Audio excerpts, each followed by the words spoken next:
Today we're going to have a look at this star of the orchid world, this absolute beauty, and we'll give you a little bit of information on it.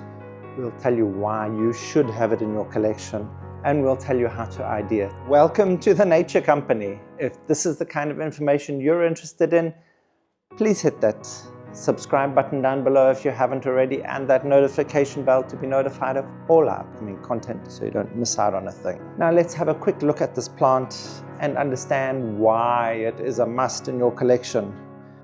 These amazing bright pink lavender flowers with the deep lip just make an exquisite show in the autumn months.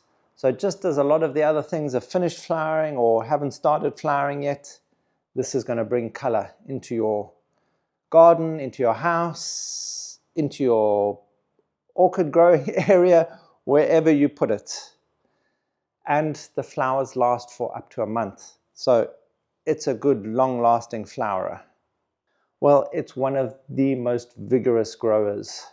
It's going to get to a height of almost 90 centimeters if grown properly.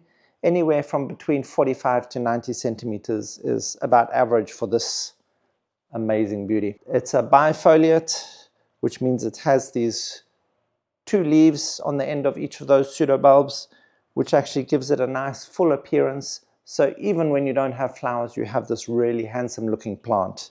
And the leaves are really long lasting on your plant. They're quite tough and forgiving, so they're not going to be damaged too easily. And also, just by the sheer size and the speed of the growth of this plant, people are going to be asking you, what steroids are you feeding it? But really, it's going to be doing it all itself. It needs no particular care other than what you'd give the average Cattleya. Even then, you can forget about it even more, and it will still bless you with its blooms. It really is such a forgiving, easy to grow plant. Excellent for beginners. Excellent to get those beginners addicted to orchids. So with this fast grower and easy flowerer, all we need to do is just make sure it's well drained, really. And we can probably divide this and repot this almost as often as you want.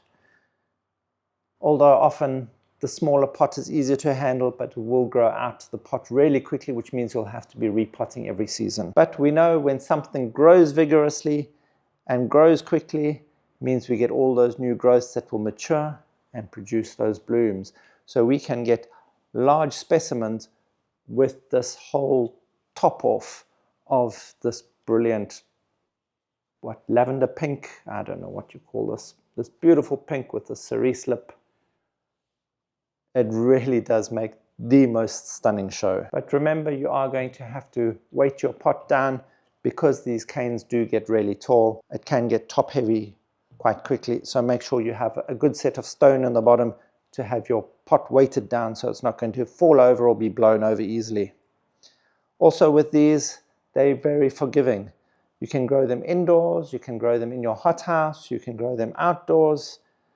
They're really not all that terribly fussy, and they'll keep growing with the biggest amount of neglect you can imagine, and they'll still bloom for you. So let's have a bit of a look into how to identify this.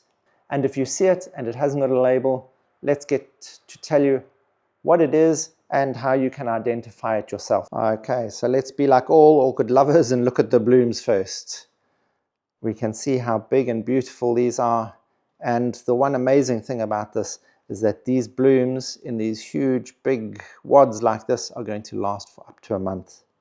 So on each flower spike, you're going to be getting between 5 and 10 flowers on each spike. And then just imagine as your plants gets fuller and you have all of those flower spikes up here filling out the whole top of your plant. It's just amazing. It really is one of the, if you want to call it, simple but beautiful orchids. And as you get your plant to mature further and get your canes bigger and stronger, you can get up to 25 flowers per flower spike. These flower spikes are generally fairly erect or slightly nodding.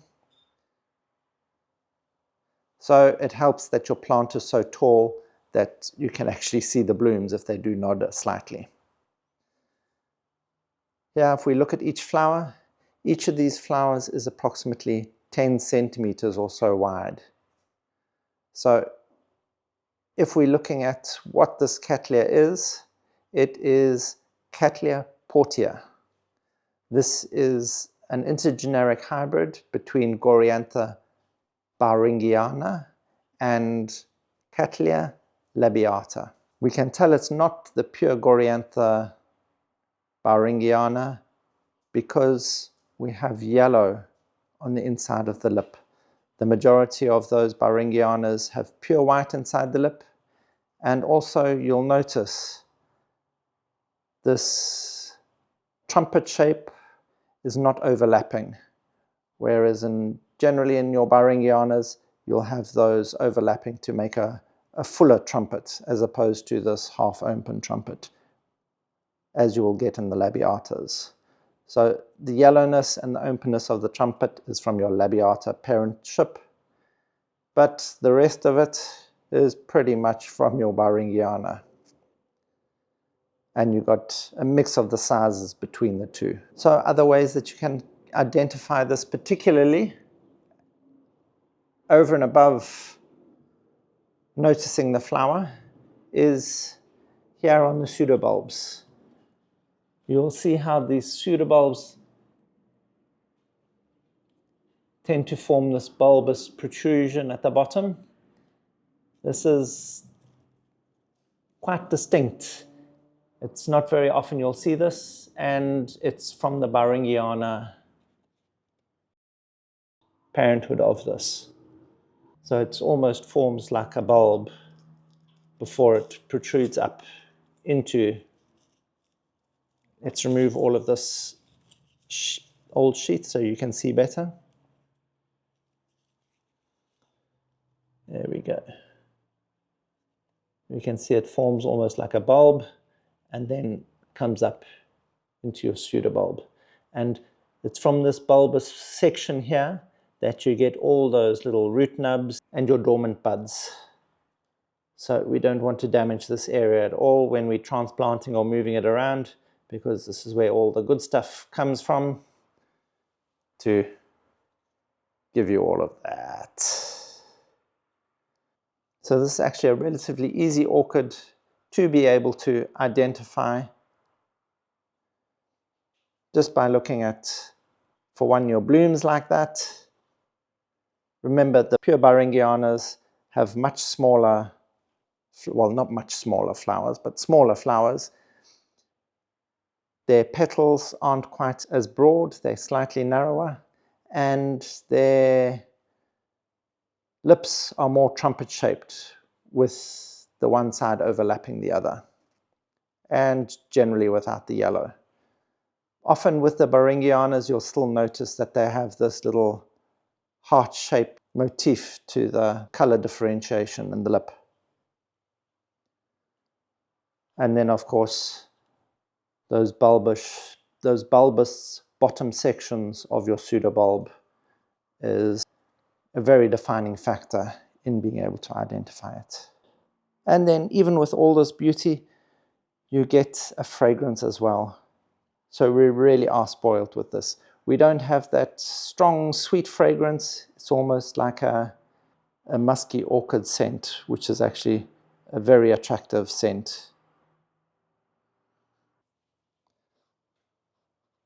And also, so now that you know that I've shown you those bottom, like almost bulbous sections, is where all the roots and those buds come from.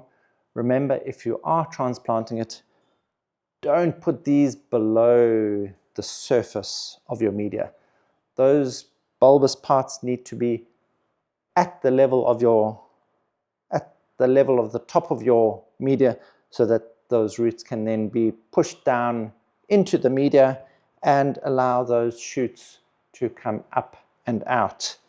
If you plant it too deep, those shoots aren't going to be pushed up through the media. They'll just rot off down below. And the wonderful thing about them is, because they're so vigorous and fast growing, they're going to be growing all year round. So it really makes no difference when you transplant these. These roots can be produced almost at any time of year and keep your plant going. Of course, if you live in those really suboptimal climates, rather leave it to when your growing period is actually going to be around. But other than that, it's tough, it's hardy, it's beautiful. Why wouldn't you want one of these in your collection? So go get one of these. Cattleya Portia or Portia or Cattlianthe Portia, from its parentage being the Cattlianthe Baueringiana and the Cattleya labiata. You won't regret it. Thank you for watching.